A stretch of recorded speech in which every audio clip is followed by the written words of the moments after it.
C'est un délit qui a été créé principalement pour répondre aux infractions et à ce qui se passait dans les banlieues de la métropole, notamment dans les années 2005, qui a permis de caractériser un délit alors même que des violences ne sont pas encore commises, par exemple sur des policiers ou sur des ambulanciers ou des secours quelconques.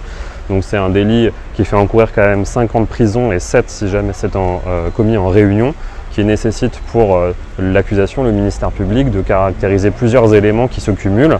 D'abord, il faut se trouver dans un lieu déterminé pendant un certain temps et attendre l'intervention soit des forces de l'ordre, soit de secours, avec pour objectif de commettre par exemple des violences à leur encontre avec usage ou menace d'une arme. Donc c'est une infraction assez particulière parce qu'elle permet de poursuivre des gens alors même que concrètement ils n'ont pas encore commis de violence et peut-être qu'ils n'en commettront jamais.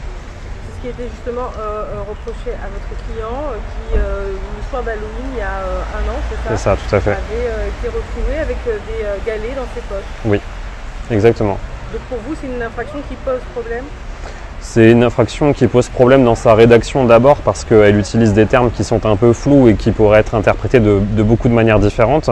Par exemple en disant qu'il faut que la personne ait attendu un certain temps, ce sont vraiment les mots qui sont employés dans cet article du code pénal. La question c'est qu'est-ce qui constitue un certain temps? Est-ce que quelques secondes suffisent ou est-ce qu'il faut que ce soit plusieurs minutes ou plusieurs heures? Évidemment que la question de poursuivre quelqu'un alors qu'il n'a pas encore commis de violence, ça instaure un certain débat sur la question de l'intention, parce qu'il y a aussi une notion juridique qui peut être assez intéressante, qui est celle de ce qu'on appelle le repentir actif, c'est-à-dire quand quelqu'un va décider, peut-être au dernier moment, de renoncer à son intention première. Par exemple, si quelqu'un achète un pistolet en vue de tuer quelqu'un le lendemain, mais finalement ne se présente jamais à son domicile, ne le rencontre jamais et ne procède jamais à ce coup de revolver-là, est-ce qu'on pourrait lui reprocher d'avoir commis une tentative de meurtre? La réponse est non. Mais il y a une exception, il y a plusieurs exceptions qui sont prévues dans le code pénal, dont celle-ci, mais c'est clairement une infraction qui a été une réaction politique à des événements très médiatisés en 2005 notamment. Du coup, c'est une infraction qu'on utilise peu, que le parquet utilise peu?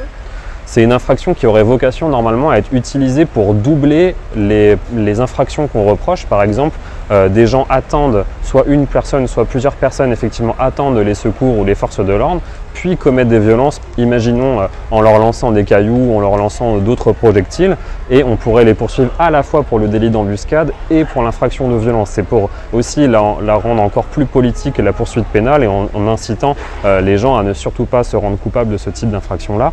Après, c'est vrai que c'est assez rare que des gens soient poursuivis pour cette unique infraction-là parce que souvent, il y a des violences. Souvent, il y a au moins une tentative de lancer des projectiles sur les forces de l'ordre et souvent ça arrive à terme et donc on est rarement confronté à ce type d'infraction-là.